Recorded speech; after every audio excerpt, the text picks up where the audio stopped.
But look at how long. 5-time, 7-time All-Star. She been in the league 7 years? Bro, how come ain't nobody know about A'ja Wilson until Caitlyn got here? I'm just saying. If A'ja Wilson was this damn good, this dynamic of a player, why come the viewership is the way it is?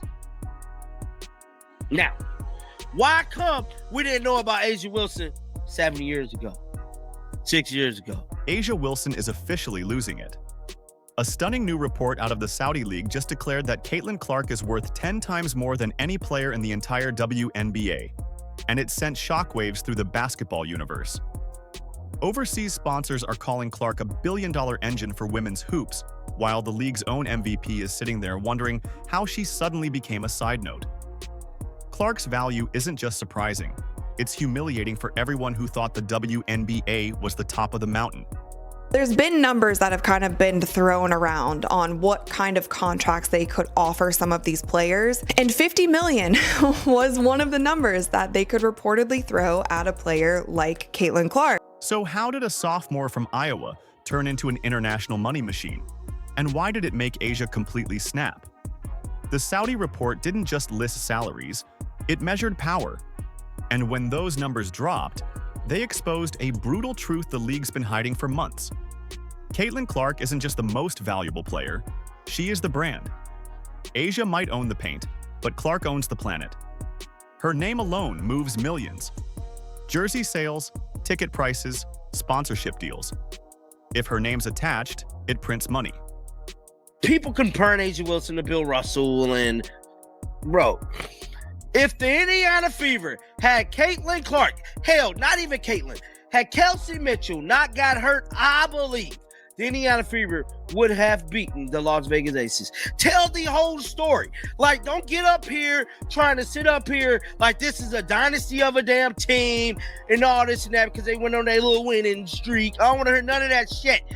If the Fever was the Fever originally, the Las Vegas Aces will not have a championship. They stole this one. This is the last one they're going to get for a mighty long time. According to the report, Clark's projected market value in Saudi's new women's league could hit $50 million a year, with global brands lining up to attach their logos to her image. That's when A'ja's calm veneer cracked.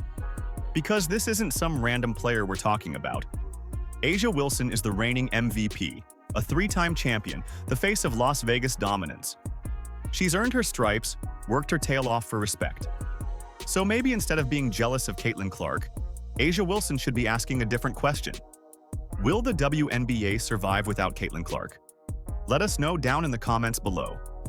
This is much bigger money than any other country has. And if you think for a second that they won't pay $50 million, $100 million, who knows, maybe $200 million to a player like Caitlin Clark, is there an amount of money that is just too big to pass up? And yet here comes Caitlin Clark, 1 season in, and suddenly she's being treated like basketball's financial messiah. The timing couldn't have been worse. Nike had already thrown down that record-shattering $28 million endorsement, the biggest in women's basketball history. But after the big announcement, silence. No commercials, no signature shoe, no rollout. Just nothing. And that nothing got loud. TV ratings are up 300% since Caitlin Clark entered the league. Her games averaged 1.2 million viewers. Her return game peaked at 2.8 million viewers on ABC, one of the highest ever. This is in the middle of a random game in the season. She's featured nearly half of the most watched WNBA games, period. And I would argue that she brought a lot of attention to the league in and of itself, not just her. Clark is responsible for 26% of all WNBA economic activity. She's expected to help drive $875 million to $1 billion in 2025 revenue. The Fever's franchise value jumped from $900 million to $340 million. Oh my God, they need to pay this girl. Fans started whispering, why would Nike hand out that kind of deal then disappear? Rumors started flying that Nike was scared, terrified of the backlash if they gave a white rookie her own shoe before A'ja Wilson, their longtime MVP-level athlete. That's when A'ja dropped her now infamous cryptic post. What's delayed isn't denied. She didn't name names, but everyone knew who it was about. Translation: "I'm tired of being ignored." And that one line lit social media on fire. The internet split in two. Half said Clark's rise was great for the game. The other half said it was favoritism, proof of who the media chooses to crown. But underneath the noise, the real tension bubbled up. Race, marketability, and what actually sells in women's sports. Analysts brought up history, how Sheryl Swoopes was the first woman to get a signature Nike shoe in the 90s, a groundbreaking moment. But since then, nearly every woman with a shoe line had been white. So when Nike crowned Clark before Wilson, it didn't feel like progress. It felt like repetition. Then came the next bombshell. Leaked reports claimed Nike was delaying Clark's shoe launch until 2026 for optics. They supposedly didn't want to upset WNBA fans by putting Clark's line out before Wilson's. If true, that meant Nike had boxed itself into a mess so big they froze, trying to please everyone and pleasing no one. This dynamic of a player. Why come the viewership is the way it is? Now, why come we didn't know about A'ja Wilson 7 years ago, 6 years ago, 5 years ago? Why come we ain't know about her then? Why we ain't know about A'ja Wilson then, bro? I don't want to hear none of that. If it wasn't for Caitlin Clark, would nobody care about A'ja Wilson, bro? Would nobody care, bro? Meanwhile, Europe and the Middle East didn't care about optics. They saw dollar signs. Clark's highlights were trending in multiple languages. Her name was selling out US arenas, and overseas fans were literally begging their clubs to sign her for the offseason. That's when A'ja's frustration boiled over. She had just led her team to another dominant season. And still, every conversation came back to Caitlin Clark. Every headline, every talk show, every sponsorship discussion. A'ja's defenders pushed back, saying she deserved equal treatment, that she is the WNBA's foundation, that she earned her status through championships, not media hype. But numbers don't care about feelings. Caitlin Clark was outdrawing the entire league. The Saudi valuation confirmed it. Her global influence, fan engagement, and commercial pull dwarfed everyone else.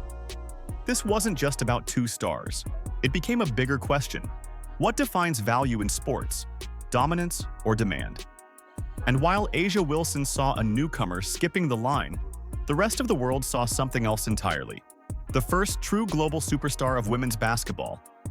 Then came the twist nobody saw coming. After months of silence, Nike finally broke through the tension. They announced A'ja Wilson's long-awaited signature shoe, the A1, set for release in 2025. Fans celebrated like it was vindication.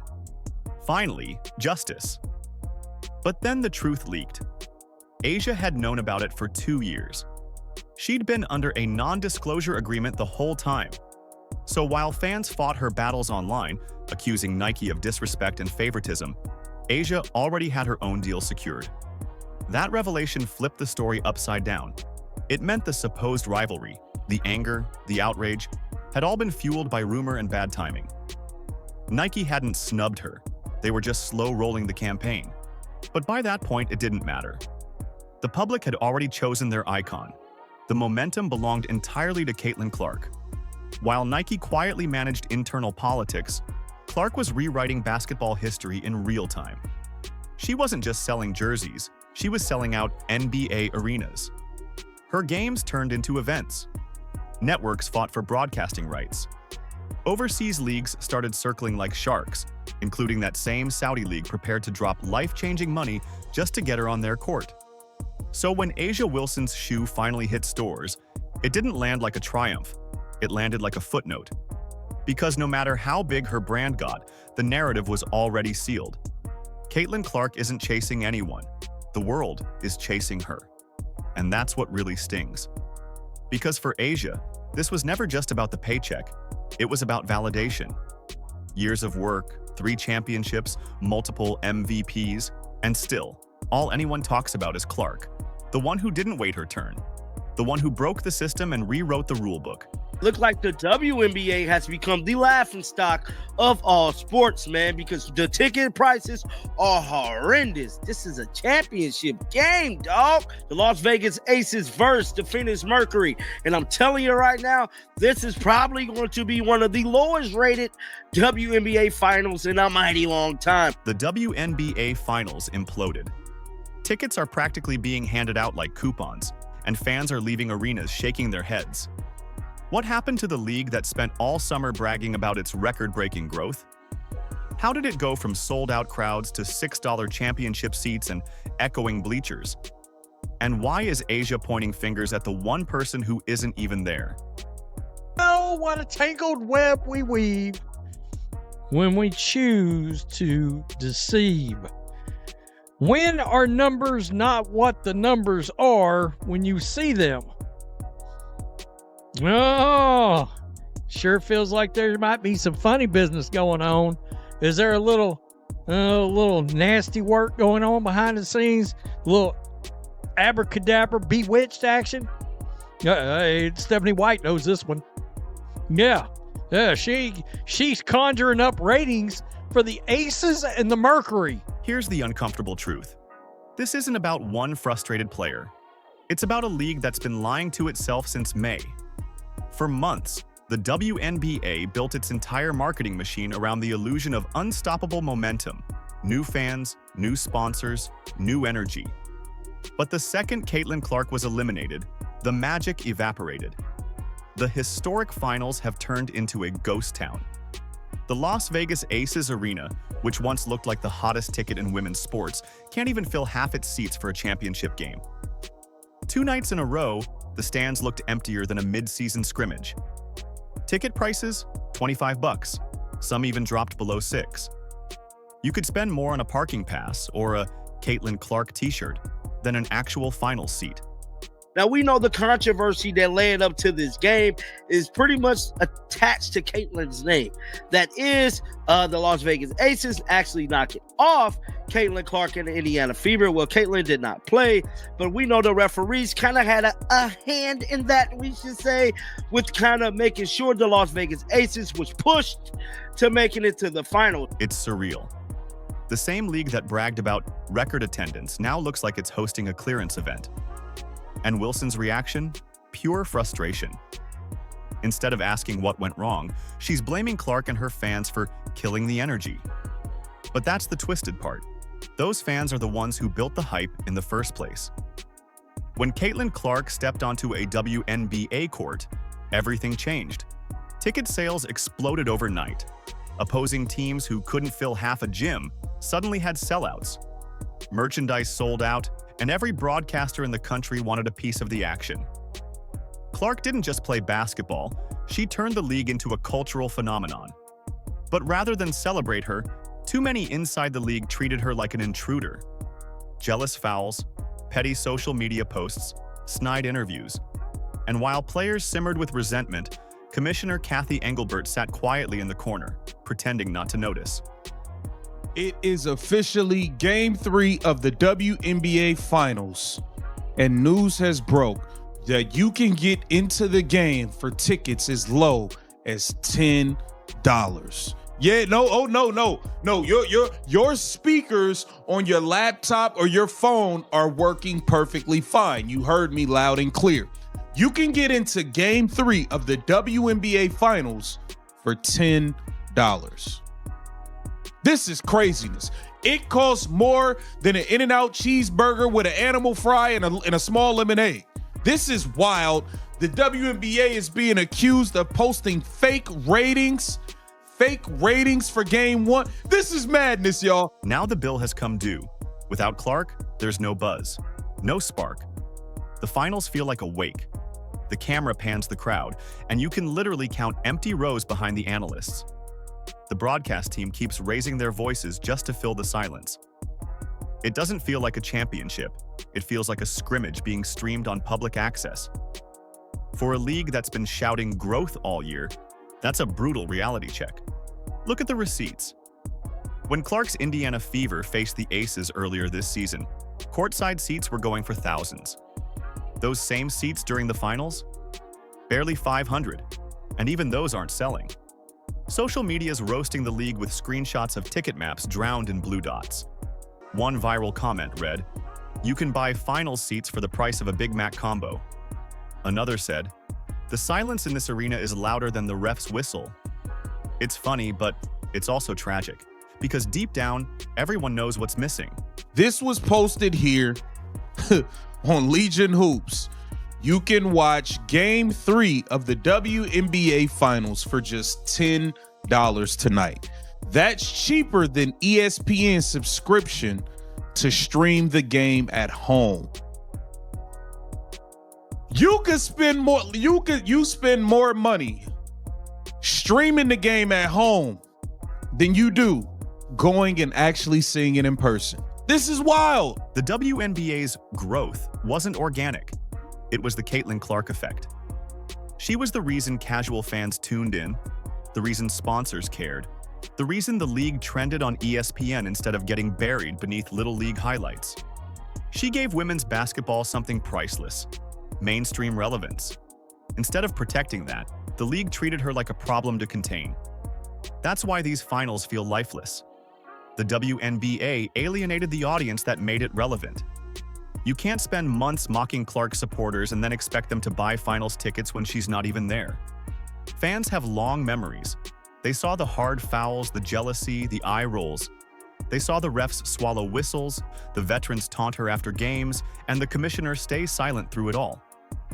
They watched the sport turn hostile toward its biggest draw, and they checked out. Meanwhile, Kathy Engelbert's still out there smiling for cameras, insisting the league's never been stronger. Really? Because when your finals ticket costs less than 3 games at a bowling alley, that's not strength, that's embarrassment. Even players are starting to break ranks. Sophie Cunningham hinted that leadership's disconnected. Nafisa Collier has echoed the same frustration. The cracks are visible and they're widening fast. A'ja Wilson's meltdown isn't random, it's a symptom. It's what happens when the league's top star realizes she's holding a trophy no one's watching. She's angry, sure, but she's angry at the wrong person. This isn't Caitlin Clark's fault. This is the league's failure to understand why fans showed up in the first place. Clark wasn't just a ratings spike. She was a movement. She represented hope, excitement, and a new generation that actually believed in women's basketball. The league's veterans didn't embrace it, they resented it. And now that resentment has left them playing in half-empty arenas. Fans don't stay loyal to slogans, they stay loyal to people. And when the league made Clark the villain, it made those fans feel unwanted.